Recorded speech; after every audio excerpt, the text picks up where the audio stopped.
HR nerds, this is Nicole Dessain. Welcome to Talent Tales, the show where I interview leaders who have brought design thinking to their talent and HR practices. In today's episode, we have a special guest on the show. I'm joined by Tyler Carroll, who is the Executive Director, Organizational Climate at University of Chicago Medicine. Welcome, Tyler. Thank you so much. Thank you for having me. Yeah, always great to chat with you. So Tyler, let's start with your story. What's your story? Sure. So being the executive director of organizational climate at a hospital is not necessarily every little girl's dream. It's not one of those things that you learned in school that might be what you go for. I never had one of those things. And so when I had to make a decision on a college, I had guidance from a counselor in high school that suggested that this organizational development program at Vanderbilt might be a great fit.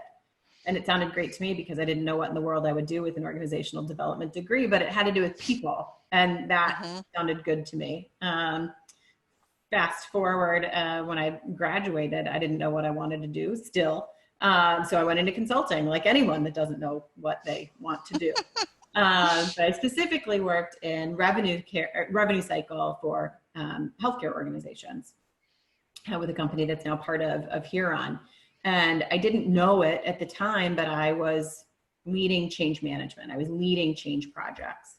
And when the travel got to be too much, I ended up going to work for US Cellular and wound up working as a change management lead. So that was the first time I got to actually say I work in change management.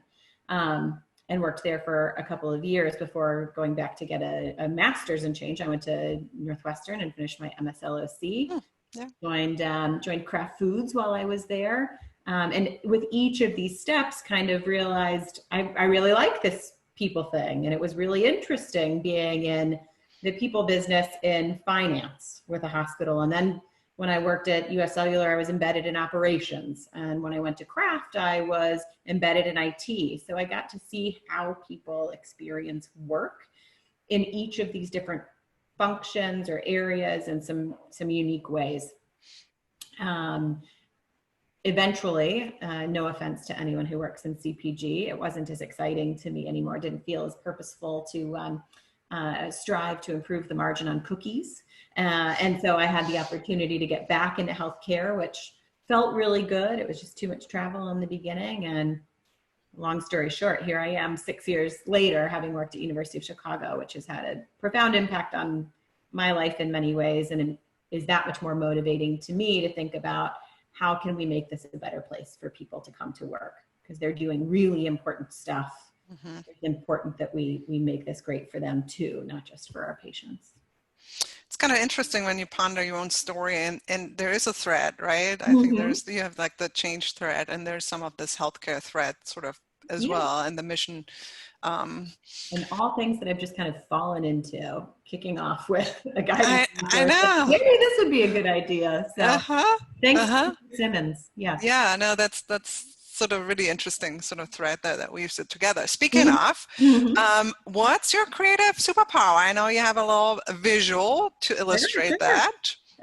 So if I could pick a superpower, maybe a little less creative, if you can kind of see on the camera or for anyone who's listening, it looks sort of like the awake emoji, like the shocked face, with a bunch of cups of coffee and both a sun and a moon. Because if I had any superpower right now, it would be to stay awake 24 hours a day, and then maybe I could do all that I needed to do in a day. Work is very intense at the moment, especially given the current climate. I'm married, I have 2 very little kids, and so there's never enough time. I think a lot of people can resonate with that, especially working parents right now. So I think everybody wishes to have that superpower right now. Yeah. That's awesome. So let's dive in. So tell us a little bit how you discovered design thinking or human-centered design. Yeah. So it was an interesting journey, I guess. So when I came to work at University of Chicago Medicine, like maybe the case with many nonprofits, you realize, oh, I really work for a nonprofit. instead of a for-profit organization, because it becomes very clear that in healthcare in particular, my colleagues in HR, and this was my first stint embedded in HR, were very functionally driven. I know benefits, I know compensation, and that's how we talked to employees. This is what you need to know about getting paid. This is what you need to know about enrolling in your benefits, or this is what you need to know about what training is available. And it was very separate. And to some degree, it still is. Having worked in change, or having a background in change, and understanding a little bit more about how people interpret and view the stuff, all of the words and the messaging coming at them, I realized this isn't very effective, and it's hard for people to navigate. And so that user experience lens really started to come into play working in this HR team, and realizing we're the people who are supposed to be really supporting people, and they don't understand what we're saying. So they don't think very much of us sometimes, maybe. Even though we're doing really great work and we've got really great programs, we're not going about it in a collaborative way that someone understands based on how they think about what they're experiencing, what we're doing as an organization to support them. So it was really your interest in design thinking, or human-centered design, was born from this realization that we really need to communicate more user-centric, or in our case, more employee-centric. Sounds like it.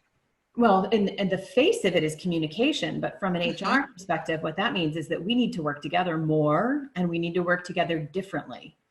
So our working together can't exclusively be sharing updates and here's what's happening in my area, but here's a problem that we see in the organization, that a trend that we see in employee behavior.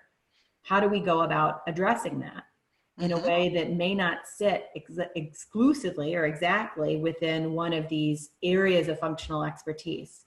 A problem that we have with leave management, that probably requires that we better understand a bunch of other practices and policies. So how do we engage people differently? How do we let them know what their rights are, what's available? And how do we help them be well and understand their benefits so that they're ready to come back once they're healthy?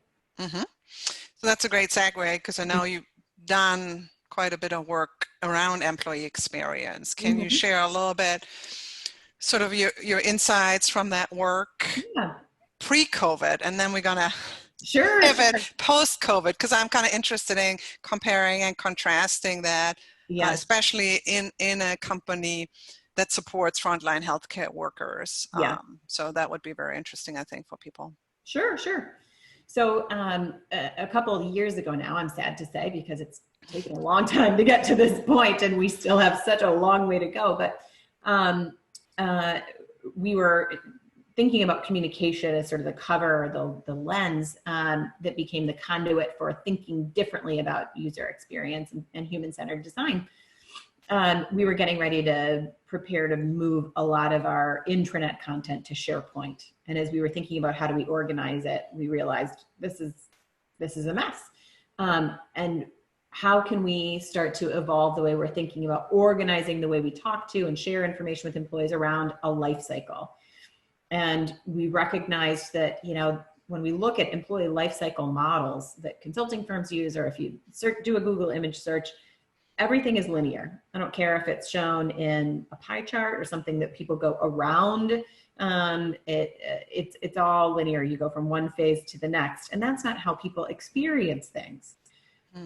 So we started to engage others in our cross-functional or cross-departmental HR team to try to better map out what are the different sort of categories of experiences that employees may have that they may come back to or hit on at different points in their career. Like, develop isn't the only thing that's in the middle between hire and release or retire.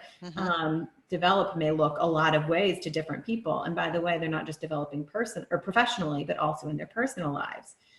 And so we set out on this path to try and better understand what is the employee experience. How does that relate back to what we do in HR, and how can we better define the ways that we may need to come together to govern ourselves, to communicate with employees. And we piloted the use of human-centered design to pinpoint what are some challenges that we may be facing, for example, in the life cycle category of feel valued. We also looked at be well was one. We landed on a couple different examples of very specific things that we knew we could improve, not just from a process standpoint in HR, but make it a better experience for employees. And these were, commonly experienced pieces of their world at University of Chicago. One having to do with, again, leave administration, which is pretty prevalent in healthcare in particular. And then also another example was looking at compensation and how do we talk about compensation? People don't understand how they get paid. Well, that's challenging and could erode trust in the organization. So we looked at these very specific examples, came up with some draft prototypes, and we're preparing pre-COVID to move forward with expanding that out to each of these groups of experiences, categories of experiences that I mentioned, to prepare then for, fast forward an intranet relaunch that we were going to, and I think now are still planning to talk differently about HR services and what's available through the lens of this life cycle. And COVID kind of put a halt on some of the work that we were doing, is to be expected, because all of a sudden everybody needed to focus almost exclusively on that response. And how are we preparing? And that became a very scary period, I'm sure, like it has for many, many organizations, when we started to realize that the sprint that we thought we were going on, I don't know about you, but I remember I came home to say, now I'm working from home, because we didn't do that before. And my husband had stocked up our freezer for 2 weeks. we were ready to go back in 2 weeks with one fell swoop, big grocery run. Unmasked, and that's not really how it's turned out. It started to become a marathon, and at that point in HR, we had fortunately had this background now of working together differently or looking cross-functionally at how we might try to solve problems. We decided to create 4 task force teams. Really. So it was basically an immediate stand-up of a user experience lens, trying to assess what are we going to do in HR to support people, or to either anticipate their needs or to respond. So our task forces were one group focused on engagement. How in the world are we going to continue to engage employees through this experience? One focused on communications. How are we talking to people about this? Because this could get very technical and very confusing. And what are we doing to support them in HR? We put together a team that was focused on scenario planning. Where do we think this could go? So there were other countries in the world, Italy and China and Spain, where it had already gotten bad. What are they doing? What problems are they running into? How might we anticipate that that's coming and going to happen here? And then we had a contingency planning group. So stuff that came up that didn't have a natural landing place, this group was going to go after and tackle. One example that they went after was, we've got people who are getting sick. What are we going to do to acknowledge that for them, besides make sure that they're paid appropriately while they're out and provide that kind of support? And we had a workforce planning group, because you can imagine in healthcare, we never shut down. So there wasn't the option not to have workforce available to support. So we stood up these teams, and they stayed in place from the beginning of April, late March, until around July, basically, and were really sort of invaluable in helping to come up with the ideas that if we had stayed very functionally siloed and aligned underneath our CHRO, I don't know that people would have come together as well or as much with these cross-departmental ideas, partially because we weren't physically near each other. And it was a time when people wanted to do more, but they didn't know what to do. So you could have just sat home Mm-hmm. staring at your email, waiting for the next thing, or we could be working together to figure out what's coming next and how do we proactively respond. And I think that really probably resonates with so many. You know, it's an interesting journey, right? Initially, Mm-hmm. you had this strategy or this plan, like so many organizations, for, Yeah. you know, the business, for HR, for employee experience, and then Mm-hmm. COVID hits, and then everything halts. But Yeah. then the way you reacted was in a very also design thinking kind of way, a very agile, Mm-hmm. creating these immediate task forces, dealing with things at hand. Mm-hmm. And now looking forward, and we had a little pre-conversation. Mm-hmm. Looking forward, we talked about, and you mentioned the concept of it's not a sprint. We understand now it's a marathon. Mm-hmm. So there is no light at the end of the tunnel Right. as far as we know. The cold season is going to come up in the Northern Hemisphere, as we talked about, Mm-hmm. and the holiday season. Mm-hmm. And so, you know, the whole employee experience is changing as well as our responses from HR. So tell us a little bit more about, you know, how would you frame, you know, the challenge moving forward, Yeah. not necessarily having solutions. I understand. I don't think anybody has that yet, but I think just putting it out there and for everybody else to reflect on, I think is really important. Yeah. So fortunately or unfortunately, depending on how you look at it, from where I sit now, I have our change and employee engagement team that sits under me, and I also have employee and labor relations. And so we're starting to see, I think, especially through the mechanisms we have for reporting in labor relations and employee relations, symptoms of what is coming with the just exhaustion that people have. They may be physically exhausted, but I think really the emotional toll that this prolonged response. So we've, I think, begun the transition from marathon to ultra marathon here, not knowing when a vaccine might be available and how it would be prioritized. And from a healthcare standpoint, that's all just fascinating working for a hospital. But it means that we can't let our guard down, because if we do, as an institution, as a community, as a nation, we could end up back where we were in March. And that becomes scary for so many different reasons. But from an employee standpoint, a user experience standpoint, everyone is just sort of longing for the way that things used to be, and they were. So wanting to spend time together with coworkers, celebrating life events, shared life events, or being able to go to work and not literally have to wear a mask for up to 12 hours during the day, and having some reprieve. And we're starting to see instances where people have let their guard down. And now we're at a point, at least as a healthcare institution, where we look at this and say, how can we handle this to continue to drive behavior change in the direction that we need and want to see it go, where people continue to adapt to these new norms? We can't take for granted that just because we've been in it for a while, people are really used to masking and social distancing and staying healthy or recognizing symptoms in themselves. But if we go the punitive route, you knew all these things, we've been talking about it for months, and now you didn't follow the rules, or you broke the rule and you let your guard down, or you didn't behave accordingly.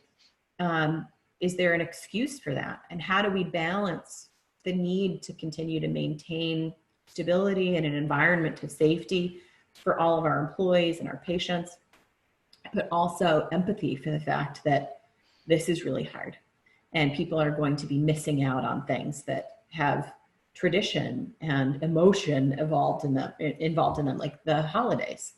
And how do we help guide employee behavior in a way that they see themselves as part of the solution, understand what's expected of them, and are willing to participate?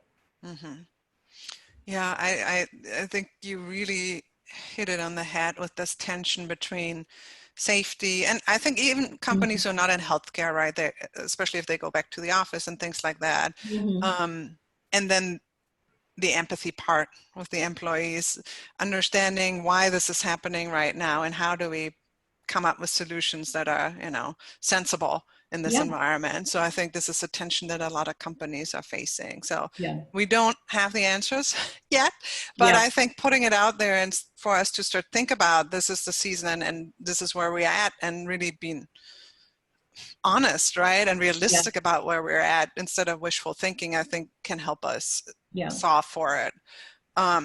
Okay, so I have some more questions, but if you guys on the call have questions, please put them in the chat and we'll get to them at the end.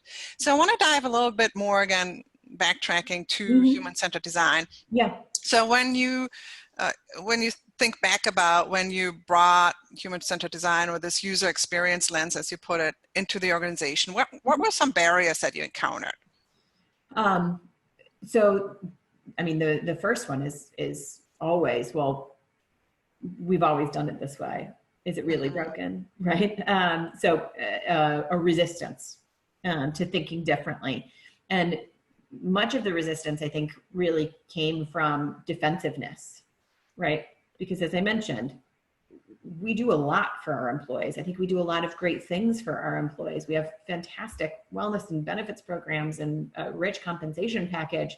But if people don't understand it or don't know how to access it or don't know what that means to them, and we're not telling them about that in a way that they understand and can relate to or appreciate, it's not as effective as it could be. And so recognizing that there's opportunity to improve in ways that maybe we hadn't thought about before.